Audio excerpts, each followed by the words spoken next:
Hello and welcome to this message from God's Word, brought to you by myself, Steve Criscoll, and Elect Bible Ministries.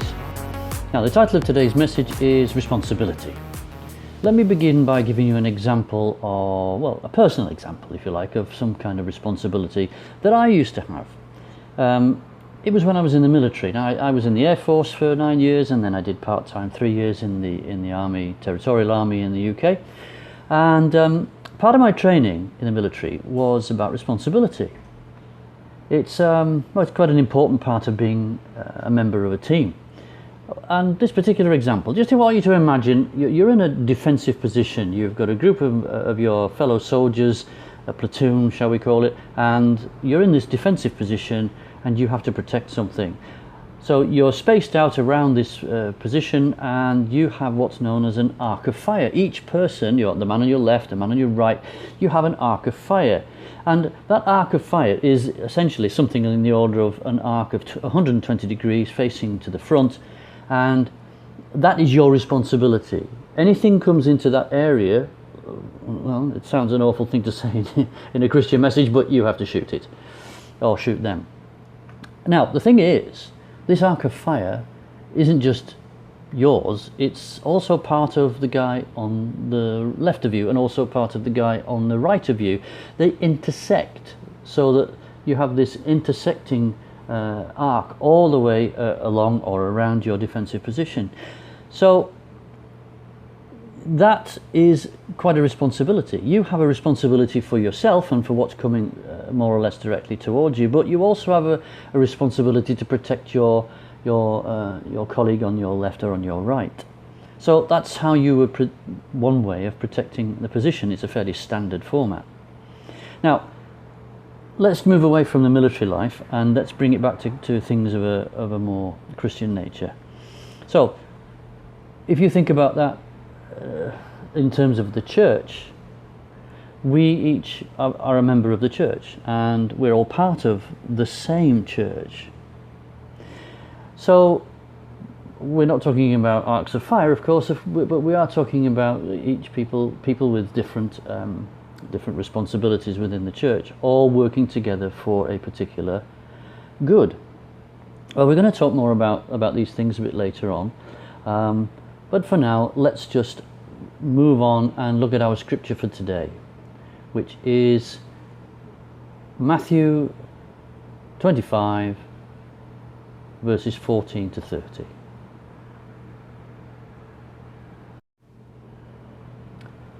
So we're going to begin chapter 25, starting at verse 14. And this is known as the parable of the talents. Verse 14. For the kingdom of heaven is as a man travelling into a far country, who called his own servants and delivered unto them his goods. And unto one he gave 5 talents, to another 2, and to another 1, to every man according to his several ability. And straightway he took his journey. Then he that had received the 5 talents went and traded with the same, and made them another 5 talents. And likewise he that had received 2, he also gained another 2. But he that had received 1 went and digged in the earth, and hid his Lord's money. After a long time the Lord of those servants cometh, and reckoneth with them. And so he that had received 5 talents came and brought other 5 talents, saying, Lord, thou deliveredst unto me 5 talents. Behold, I have gained beside them 5 talents more. His Lord said unto him, Well done, thou good and faithful servant. Thou hast been faithful over a few things. I will make thee ruler over many things. Enter thou into the joy of thy Lord. He also that had received 2 talents came and said, Lord, thou deliveredst unto me 2 talents. Behold, I have gained 2 other talents beside them. His Lord said unto him, Well done, good and faithful servant. Thou hast been faithful over a few things. I will make thee ruler over many things. Enter thou into the joy of thy Lord.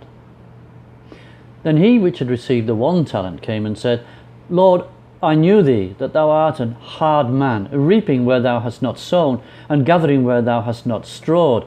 And I was afraid, and went and hid thy talent in the earth. Lo, there thou hast that is thine. His Lord answered and said unto him, Thou wicked and slothful servant, thou knewest that I reap where I sowed not, and gather where I have not strawed. Thou oughtest therefore to have put my money to the exchangers, and then at my coming I should have received mine own with usury. Take therefore the talent from him, and give it unto him which hath 10 talents. For unto every one that hath shall be given, and he shall have abundance. But from him that hath not shall be taken away, even that which he hath. And cast ye the unprofitable servant into outer darkness. There shall be weeping and gnashing of teeth.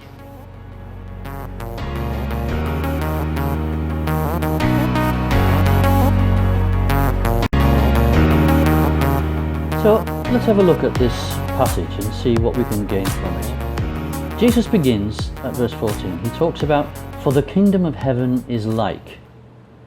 What's he telling us? Well, he's telling us really that there's something in the story that we need to learn, because that's what God expects of us, to learn things. And as we read, we can see some parallels to the church, I suppose. For example, each person is given certain gifts according to his ability. And we can see in Romans 12 verse 6, that tells us, having then gifts differing according to the grace that is given to us, whether prophecy, let us prophesy according to the proportion of faith. So Paul tells us just the same thing, that we each are given different gifts. We are, whether it's prophecy, teaching, it could be all sorts of, all manner of things. And each person is expected to use their gift and be profitable. And it said that in the section from Matthew. I mean, it doesn't matter if the gift you are given is a small one or a large one. You have a responsibility to use it to glorify God. Well, how do we glorify God with these gifts?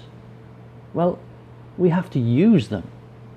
We have to use the gift, and probably the simplest and easiest way to answer that is that we need to tell people about the good news about God's kingdom. And then, well, it follows, doesn't it? If we do what we're asked to do, then we are the good and faithful servant, as it said in verse 21 of our passage.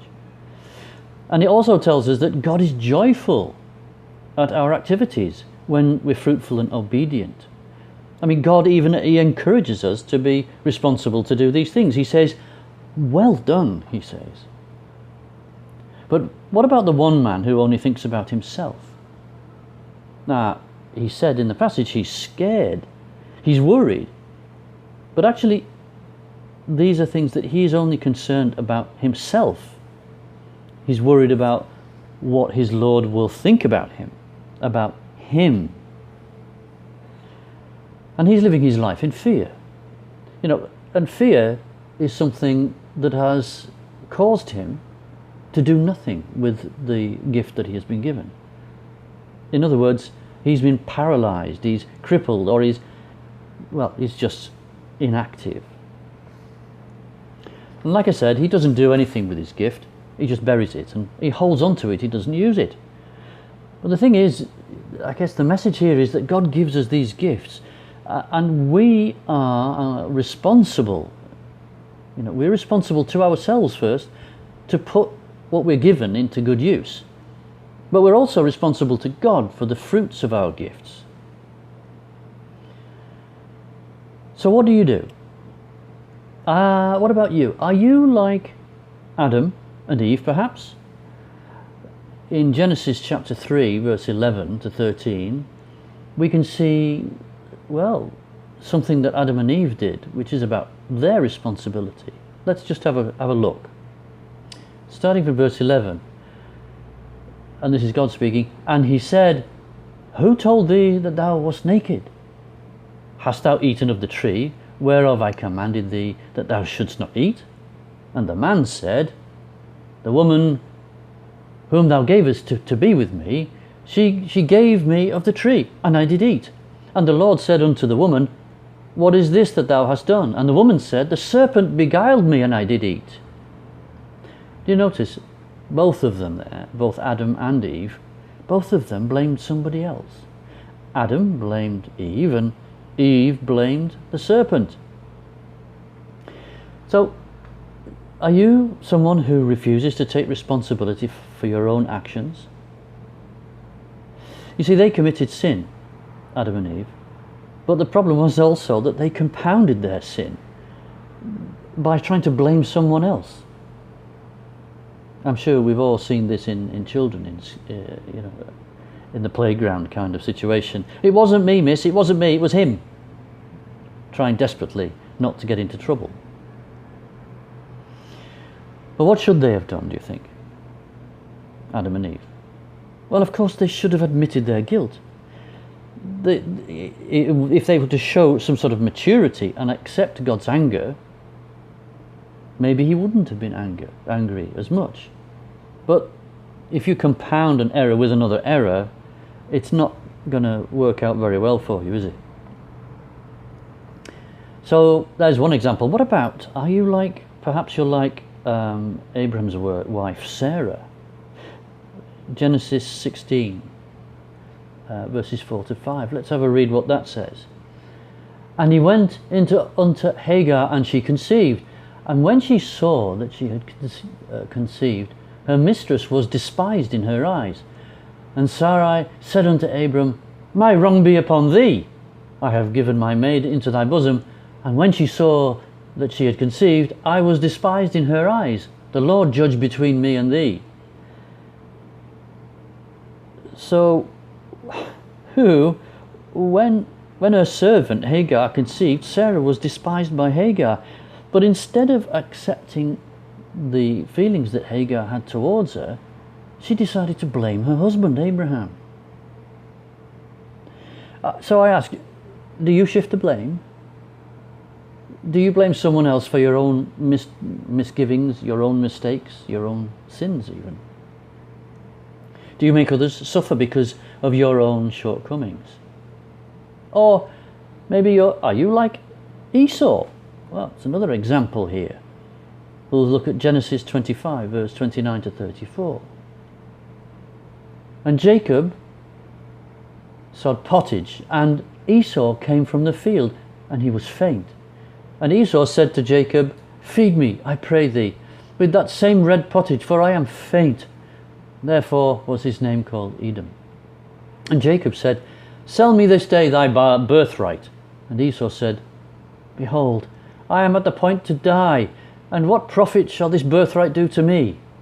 And Jacob said, Swear to me this day. And he sware it unto him, and he sold his birthright unto Jacob. Then Jacob gave Esau bread and pottage of lentils, and he did eat and drink, and rose up and went his way. Thus Esau despised his birthright. Do you despise what you have? Esau obviously did. What did he do? He sold his birthright for a bowl of soup and some bread. But his responsibility, given to him by his father Isaac, as the elder son, he was supposed to be the one who took leadership of the family. A very responsible position. But he did that. He gave it up simply for a belly full of food. Are you like that? And probably the biggest example, if you like, that we see in the Bible of someone who passes the responsibility is a man that I'm sure we've all heard of, called Pontius Pilate. Matthew 27 verse 24.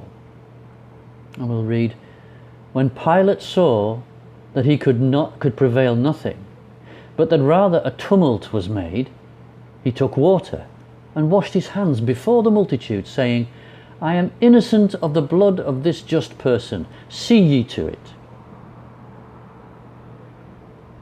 And of course Pilate was passing Jesus over to the people. He was passing over any responsibility. He didn't want to be seen to be the one that killed this possible this Jewish Messiah or not. He didn't know. So he just left it to the people. He left it to the Jews of the day. So whatever part you play, whatever gift you have, the Lord has given you that gift for a reason, and it may have something to do, your gift may have something to do with your own talents and your own abilities. But He wants you to be responsible. We started off this talk by saying that Jesus said that heaven is like, or the kingdom of heaven is like. Well, in the kingdom of heaven, we are expected to be responsible. We're expected to be grown-ups. We're expected to follow Christ's commission to begin, to spread the gospel, to do the things that He has told us to do.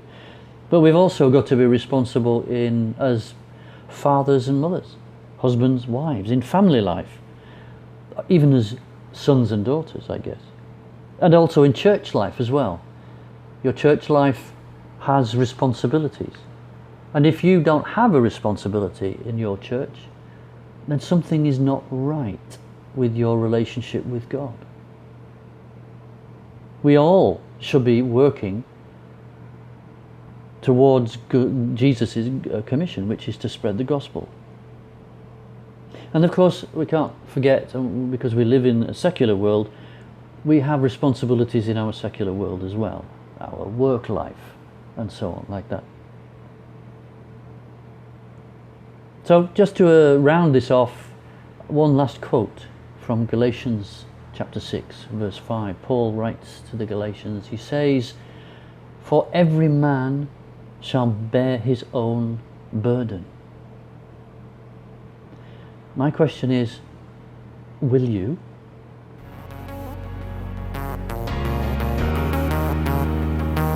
That concludes our message for this time. Please take a look at our website. You'll see the address on screen, and you can also link to it from the description below this video.